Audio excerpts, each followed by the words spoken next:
Hi everyone, yan, welcome back sa ating panibagong video.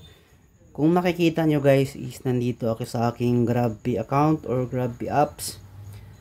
Ipapakita ko lang sa inyo guys, sa mga gumagamit pala ng GrabPay ay pwede na pala nating i-link ang ating bank or e-wallet, Maya or GCash sa ating GrabPay para hindi na tayo mahirapan sa bayad. So halimbawa dito guys, kung makikita nyo dito, ayan, kung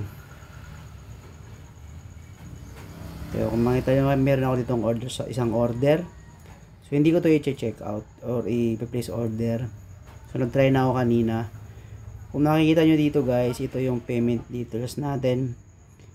Dito guys is na-link ko na yung aking GCash account. And then, pwede ko siyang palitan either cash or pwede rin yung GrabPay kung may laman yung GrabPay ko. So, ang dati kasi ang ginagawa ko is pag nag-check out, pag nagbabayad ako dito dati is nagta-transfer pa ako from GCash to GrabPay, which is nagbabayad pa ako ng transaction fee na 15. So, ngayon, ang ginagawa ko na lang is nilink ko na lang ang aking GCash and then pagka-link ko, automatic yan, ito na yung gagamitin mo na pang payment or pang bayad pag meron kang order sa GrabPay. So, ganun lang. So, sa mga gustong mag-link pala, i-click nyo lang tong see all. Ayan, see all na yan. And then dito, halimbawa kung hindi nyo pa na-link yung GCash ninyo, i-click nyo lang yan. Halimbawa, itong Maya. Pag Maya, ayan o. And then, i-login nyo lang yung account dito ninyo na para ma-link na ang inyong account sa inyong GrabPay. So ayun lang, hindi na kayo mahihirapan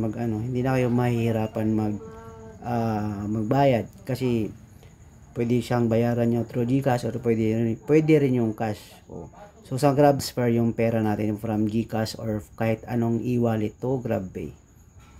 So ganoon lang guys, para hindi na kayo mahirapan mag-check out or magbayad, i-link nyo na ang inyong e-wallet dito sa inyong GrabPay account. So yun lang, thank you for watching.